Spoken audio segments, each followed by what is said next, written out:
Hi, my name is Blake. This is Hidden Beats. We're a company based out of Ottawa, up here in Canada, which is a little bit further away from you. So Yeah. if you can just go ahead and introduce yourself. My name is Justus Bennetts. I grew up in Seattle, Washington. I moved to North Carolina when I was 14 years old. That's when I started making music.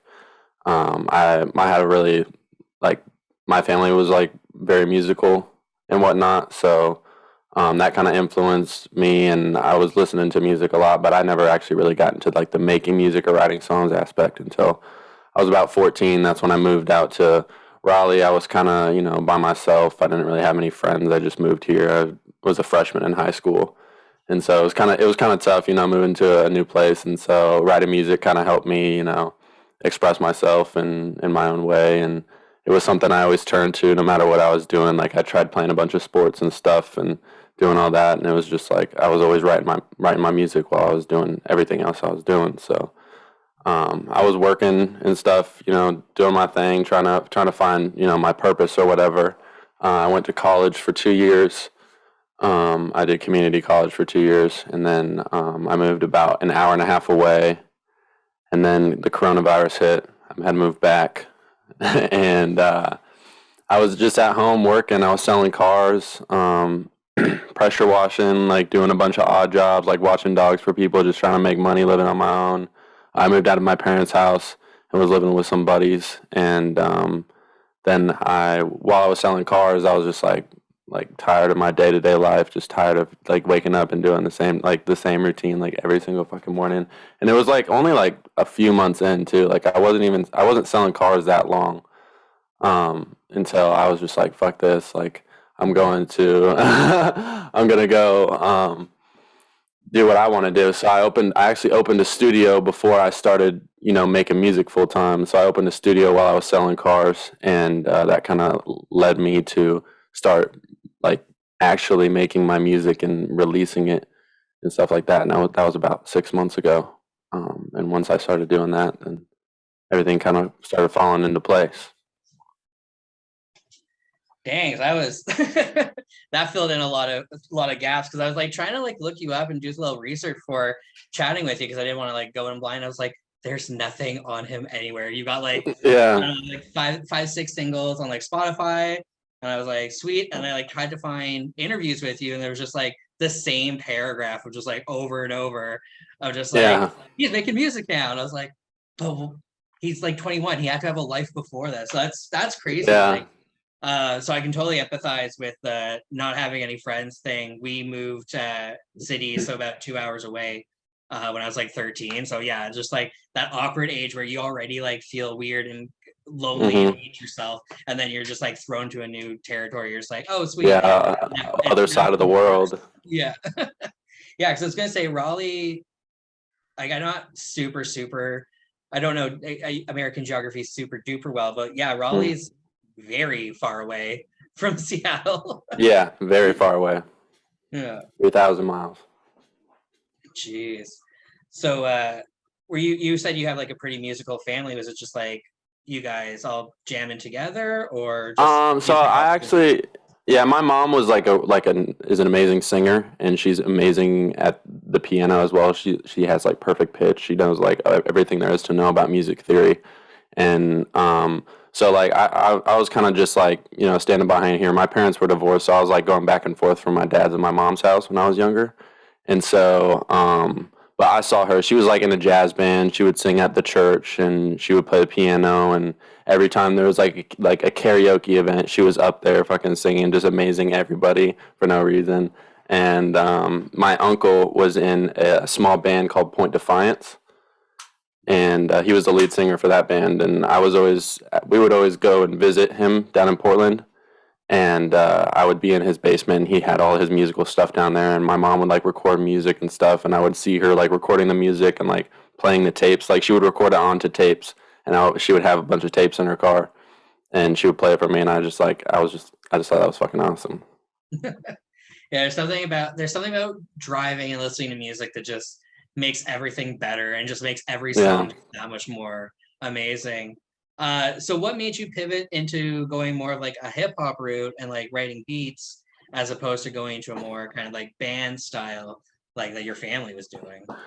So when it was kind of, so it was more about like the like it was easier for me to start like just throwing beats on my computer and rapping in my closet. And that's where I kind of got more into the songwriting aspect of things rather than like the musical. Like I don't even play any instruments. Like I just write music. So like that's all I've been doing is writing music. I didn't have the patience to sit down and learn how to play the piano or learn how to play the guitar. Like I took guitar lessons when I was younger, and my mom tried to teach me to play piano, and it just never worked out. But I was a good writer, so I just like writing songs and stuff like that. And so you know, it kind of works out. I meet people, a lot of people, you know, that do all that stuff. Yeah, I was gonna say, yeah, like North Carolina, like the whole like southern part, hip hop is like such a big part of the scene. Like I've worked Hmm. with we've interviewed artists from like Texas and stuff as well, and it's just the whole scene down there is pretty amazing. Yeah, So yeah, no, it is. no, it's awesome that you have like a whole community down there, especially given that, you know, you tried to move away and then COVID hit and the universe didn't make Yeah, you stay there. yeah, it's like no, no, no, try again. Yeah. How have you been handling it now? Because you guys are pretty much all reopened. Yeah, yeah, we're pretty. I mean, right now everything's just pretty much back to normal. I mean, there's still those restrictions and the vaccinations and the the mandates and stuff. But I mean, nobody's required to wear masks anymore. Like you don't have to wear masks unless you're not vaccinated or you're a liar. So, Yeah. so I mean, I, I mean, it is what it is. I mean, I'm living my day to day life. I don't really go out much anyway. I sit in my room. I make music. I write songs, and it's pretty much it. Fair enough. Fair enough. Yeah. Most artists just like it didn't really change much for them. They was like, oh, I stay at home. I had to cancel Yeah, tour. It was like the big yeah, thing. Like most people yeah. What they got do. it. Yeah. Exactly. So that's pretty sweet. So you said you opened a studio, or you're like working in a studio? So I opened a studio in the house I was living in. So the first house that I when I moved out of my parents' house originally and moved in with my buddies, we had an extra laundry room, and it was big. It was a big laundry room.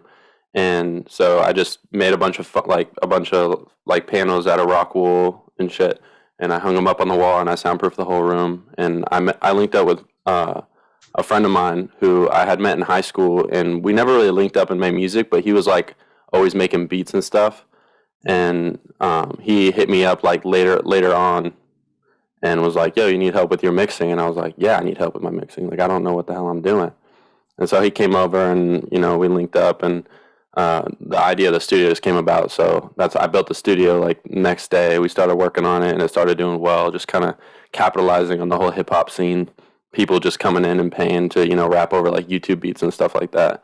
So and get them mixed and sounding nice. And he was really good at mixing. Like he was able to get that clean sound that people like to hear. And so we built the studio, and it was going well. So I quit my job and just started doing that full time and just doing what I can to make money so that the studio could work out. And I was just releasing my music, hoping that would go well too.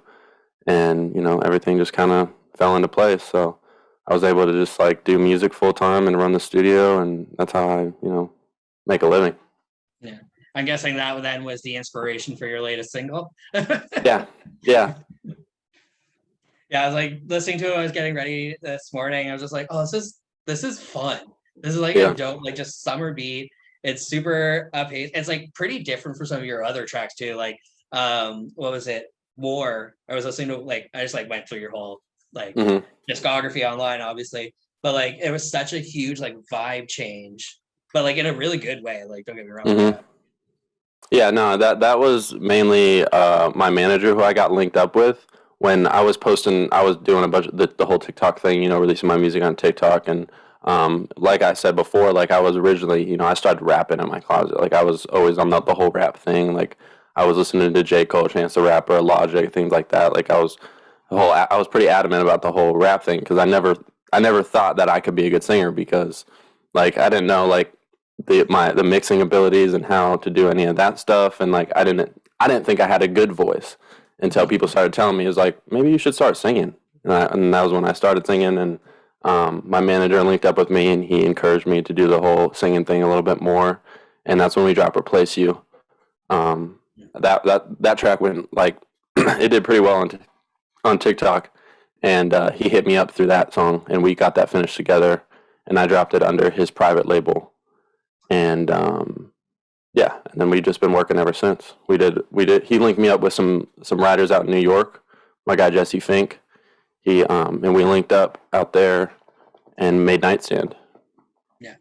Yeah, Nightstand's real good. Yeah, like I mean, I'm a couple years older than you, but I can legitimately picture like back in like house party days, like throwing that on and just like going buck wild to it. It's I really liked it. Yeah, and I like that nostalgic feeling in my music, like especially like every time I listen to a beat or they play a song, like if I don't get that like nostalgic feeling or I feel it, like it just like you hear it in a song, like when you hear it, like oh, this is like a timeless kind of sound. Yeah, like as weird as it sounds, like it almost gave me like an Asher Roth kind of vibe, where it's just that like hip hop at a party, like I Love College, kind of just like throw it down. It was, I don't know, it was really fun. I really liked it. Yeah. So you said that you got kind of thrown for loop like with like COVID hit. So had you been planning any big tours beforehand, or just kind of sticking in like the Raleigh area? Well, like COVID was a thing, like I wasn't even doing music like full time at all. Like I wasn't like the whole doing music every single day and living off that. Like that wasn't that was like something like in the future. Like I was like, okay, like maybe I'll make a song one day that does really well. I never really thought that far ahead. And but when things happened, it kind of just you know I kind of just had to adapt. And but the whole tour thing, I'm still like we're still like in that gray area kind of right now, where it's like my next single that I drop, could put me in a different place than I am now. And so like tour for right now, probably do some like pop up shows in the area, some smaller shows, and eventually work on tour, maybe go on tour with a larger artist or something. But everything's kind of thrown up in the air. We're kind of just doing everything day by day and seeing where things go. Yeah, that must be pretty stressful as an artist, like knowing that your next single is kind of like the make it or break it, with all the momentum that you've built, and that either can come to a stop, or that's just going to propel you so much further. Yeah, and that was the fear we had when after Nightstand did so well. Nightstand did extremely well on TikTok and extremely well afterwards, and it's still doing well. And I mean, there was that fear, like maybe I won't make a song that does as well as Nightstand does, and that sits in the back of my head all the time, but it also pushes me to go forward and make better music every time, because like I want to prove people wrong. Like I want to do better than I did before, and I try to do that every song I make, is just make better music every time. Mm-hmm. Yeah, that constant striving for growth, not just as like the individual, but for your sound as well, because there is so much riding on it. Mm-hmm. So I know you mentioned like listening to like Chance and Logic and like a bunch of those guys. Who are some of like the more surprising artists, or like more like low key artists that you really vibe with? Some like lower key artists that kind of like came up recently. Like, have you ever heard of Jack Case? Like No. he kind of came up on TikTok a while ago. He's a smaller kind of like folk type guitar. Like he only like sings on guitar songs. It's really like emo type, like yelly music, And I mean, his music resonates with me, and I just like his sound. And to be completely honest, like I don't listen to a lot of music. Like I have my playlist of songs and the songs that I listen to, and I kind of I listen to those songs and I listen to my music a lot. But like staying up with like new music and stuff like that is just something like I don't really have the time to do. Like I'm just doing my own thing and trying to experiment with my own sounds and stuff like that. But I'm always looking at new artists like Glaive and stuff, like the whole hyperpop scene coming up. I've been listening to a lot of that. And yeah, no, I mean, I just kind of stay in my own lane a little bit. I don't really like for like when I'm sitting in sessions and people are like, well, what do you want to sound like? Like pull up a reference track. Like it's just like one of the things I like doing the least is pulling up reference tracks, like pulling up other people's music to compare and make my music to. It just like, I don't know. I don't want to be put in a box, and I don't want to be compared to anybody. And I'm just trying to, do my own thing. No, it's very fair because yeah, that would be the most daunting thing for me because I mean I would just get mad anxiety from that because I'd be like, well, do I pick this song because I like the vibe, or are they going to think I'm conceited because I want to sound like them? And it would just be Hmm. this horrible, horrible loop. So do not envy you on that one. Yeah. Yeah. Yeah. No, it's a But battle. yeah, no, that's such a weird battle. Yeah, I never thought about that, especially if you're going into sessions with people that like you may not know as well as say like your buddy that you're like doing mixes with before. Like that would be such a weird scene to be part of. Yeah, no, it is, and it's something like going forward and everything. Like, the more you move forward, the more people you're going to meet, the more people you're going to network with, and you kind of got to adapt with the ways other people work and things like that. So, it goes by person. You kind of find who you want to work with and who you stick with. Like me and Jesse have been working together since Replace You. Like he's helped me write all the music that I've dropped so far, and we kind of stuck together. We had a good thing going, and it was just something that I didn't really need. I mean, like I don't feel like I need another a co-writer or anything like that. Like I don't. And there's other producers and stuff that I work with that I would prefer to work with in the future rather than network with a bunch of different producers. But I know that networking and stuff that improves a lot of stuff. Yeah, it's that everyone has to play the sucking up game and meeting people at the parties and yeah, Hmm. doing the awkward small talk. Yeah, it can be fun if you're in the right headspace, but if you don't want to do it, it is legitimately torture. So I Yeah. feel like that one. Yeah. No, it's pretty sweet. Yeah, but like on the hyperpop thing, I'm known as the friend of like whenever I go to like people's houses, like you get 3 songs because all of your music is weird. So like Yeah. just I play it for my girlfriend in the car. She's like, "This is just sounds to me. I don't like it. Like these are just loud sounds to me."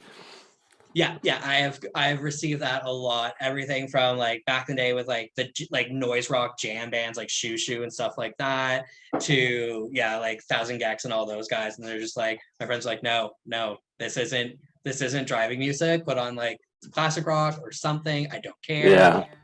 Yeah, even when I was younger, my dad put all of his music on my iPod, so that was like a lot of the music I listened to when I was younger. I was listening to a lot of like heavy metal, like Godsmack. I was listening to some like Pearl Jam, Linkin Park, Green Day, things like that. Like nobody that I was hanging out with or that I knew really listened to that kind of music anymore. Like it was like older music or whatever, and nobody really were like, what are you listening to? And I'm like, just some music, like I'm just. Yeah. Well, you're what, 22, 21? Anyone, yeah. Yeah. Yeah, so you would have like just missed like the Lincoln Park train when they were like big. Yeah. Yeah. Oh, that makes me feel real old. Yeah. Because I'm like 10 years older than you. And I was like, like when you're like, oh yeah, it's like stuff my dad listened to. I was like, I listened to that in high school. Damn. No, that's really sweet. So are you and girlfriend living together then? Or No, we live separately. We've been together since February. But oh, she does music as well. She plays the guitar, she plays the piano, she plays the violin, she plays the bass, and she's an amazing singer. And she's always supported me, and I support her because she wants the same thing that I do. She wants to make music for a living and do her thing. She does all my artwork as well. yeah, I like seeing you post about her on like Twitter and stuff. So I Hmm. knew she was like super musical. I just didn't know if you guys like lived together or not. So Yeah. yeah. No, it's really sweet that you have like such a solid support system. Artists have to wear so many hats and there's so much grinding that you guys have to do before things Hmm. become profitable that it's good to have a whole team, not just like your team, but like a team of people behind Yeah, and you. it's good to have people behind you, and I think that's the biggest thing for anybody is just having people that support you. My parents always supported me anything I wanted to do. Like when I left college, they were totally fine with that. Like when anything I want to do, they always supported that, and I think that's part of the main reason that I'm where I am right now. I always had that support system. I always had those people next to me in my corner, rooting for me. So that was definitely a big drive for me. Yeah, sweet. Um, so yeah, so what have you been working on the next single, or is it still kind of in flux? The next single is ready. It's we're finishing up the final touches and everything. I went back and I've done a few New York trips since we recorded Real Life Sucks. And when we recorded Real Life Sucks, we did like 7 or 8 other songs that week, and Real Life Sucks was the one that did well. We kind of were just like, let's see if any of these songs do well, and we posted Real Life Sucks on TikTok, and it did 6 million, and we were like, okay, well, we'll post this one next. And and before Real Life Sucks, we had our next single lined up, like this other song that I did on TikTok called Vices that did really well, and people are still commenting and asking for it. But we recorded the music video for that when I recorded the same week I recorded Real Life Sucks, and we were ready to drop that next, and then Real Life Sucks did what it did, and we were like, okay, let's put this on hold and drop Real Life Sucks. And then after that we had other songs from that same week that we were ready to drop, and then I went back to New York again and we recorded like 6 more songs, and they were all better than the songs we did before. So we were like, okay, let's do this song next. So we got our next single. It's called Insomniac. We're dropping it probably a month from now. Oh, okay, so like right before like the August long weekend. Well, wait, do you guys have an August long weekend? Sorry, I just realized we have an August long weekend. I have no idea. So I was like, because I always worry when I interview like American artists, because you guys have like 4th of July, but we have Canada Day, and they're like 3 days apart. So I'm always like, oh, like okay. weekend, and you guys are like the holidays on the Tuesday, and I'm like, excellent. I am dumb. Yeah. Fantastic. So yeah, and as of right now, every day seems like a long weekend to me. I mean, the amount of times I have missed taking the recycling down in my Oh apartment. yeah, every time. No idea what day of the week. Yeah. So yeah, feel that. So yeah, so Insomniac's gonna be dropping probably like late July, early August, which is pretty dope. Do you guys? So you have like a whole back catalog then of tracks that you just haven't released yet? Yeah, we have about probably 20 some tracks that just kind of sitting. We're waiting to see what happens. We're planning more trips. I'll be out in LA late July, probably around the time the song drops, just networking and making more music and just seeing what happens. So at the momentum we've got going right now, if things keep elevating and getting better and better, then who knows what could happen. But we're kind of, like I said, just doing things day to day, seeing what goes down, and it's working out. Yeah, no, it's amazing because yeah, like your TikTok's just like exploded. It's just Yeah.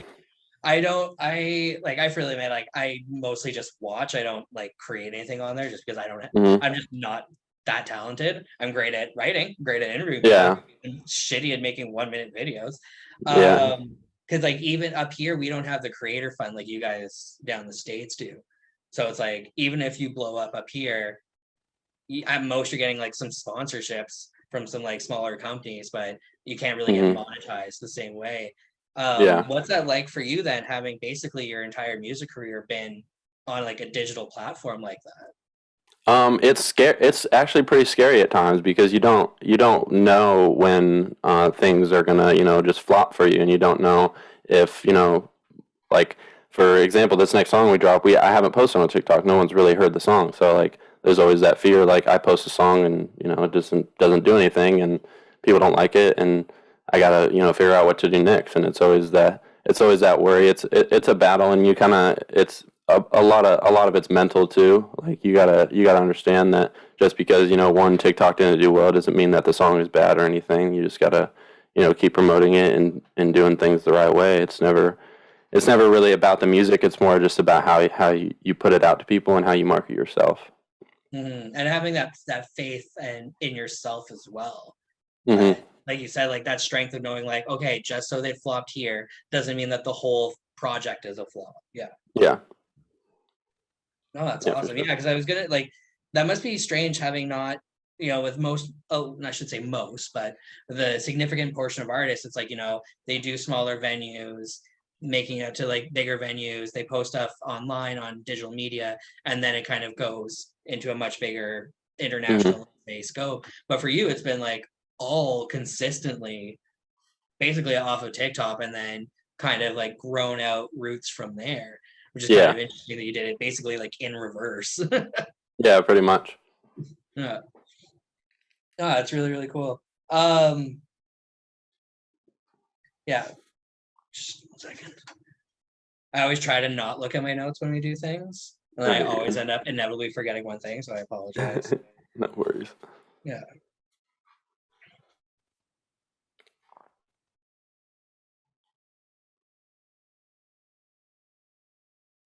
There we go.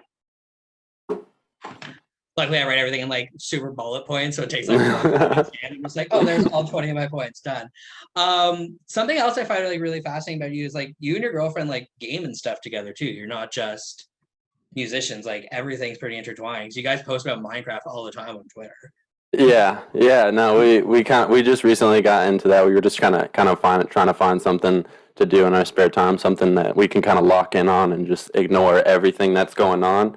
And it's nice to do that sometimes. Like I've always been a big gamer. Like I love playing video games, but I sold my Xbox so that I could buy, music equipment and stuff. And now that things are going pretty well, I'm finding, interest in doing those things because it's something that I can do and just kind of get away from everything else that's going on. And it's another way to drive in like a different type of, audience and things like that, streaming and playing video games and stuff. Like people like to see that, and some people that necessarily just like to listen to my music might like to see that, or I might drive people that just like to see me play video games, and they'll be like, oh, he makes music too, and it's about finding different things to get different audiences and different type of people listening to my music, and just interested in what I'm doing.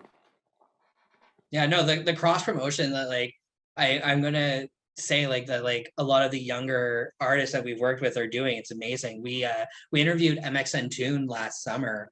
I want to say it was like June or July last summer, and she does like the same thing where it's like she has like Twitch days, then she has days that she does her music, and it's just like a constant grind. And it's just I write, which is great, but Mm-hmm. cross promotion you guys have to do, and it's so costly, like you were saying, like having to sell your Xbox to get music equipment. So it's like there goes your self-care in order to further your career, and it's just Mm-hmm. finding that balance.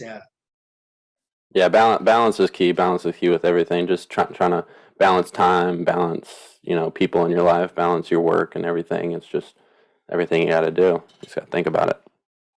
Yeah, well, good thing you're not in a 9 to 5. Yeah, exactly. Oh, I've been waiting to do a really bad pun like that the entire time. So sorry. You slipped it in right. I'm sure you must be getting like terrible puns about that all the time. Like the TikTok comments are always a minefield of just like positive, and then just like horrifying troll comments. Yeah. How do you deal? Well, I mean, silly question, but like, how do you deal with like negative comments like that, especially when like your art is something so personal? Well, it kind of, it fuels me. It does get me down. When I hear people that don't like my music, I want everybody to like my music, and I try to make music that everybody would enjoy. I try to put pieces in each of my music that everybody would kind of enjoy listening to. And when people don't like that, it kind of fuels me to, make better music and make music that they'll be like, okay, I didn't like that song, but this song slaps. You know and it just kind of fuels me. I like proving people wrong.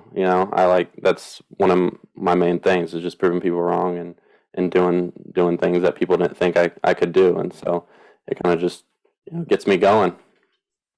No, it's awesome. Yeah, like taking that rage and that anger and just like helping it fuel the fire and fuel the drive. It's Hmm. it's really impressive. Oh. Thank you.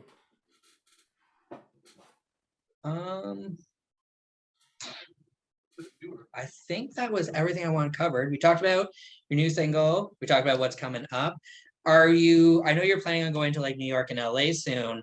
Will you guys be working towards making like an EP, or is it just more singles and then later on? Yeah, we're right now, just like all the songs we got locked up. We're kind of just stacking up the background discography, just trying to develop what an eventual EP would look like. Right now, we're planning on dropping an EP in later in the year, probably November, August area. Um, somewhere between between those months.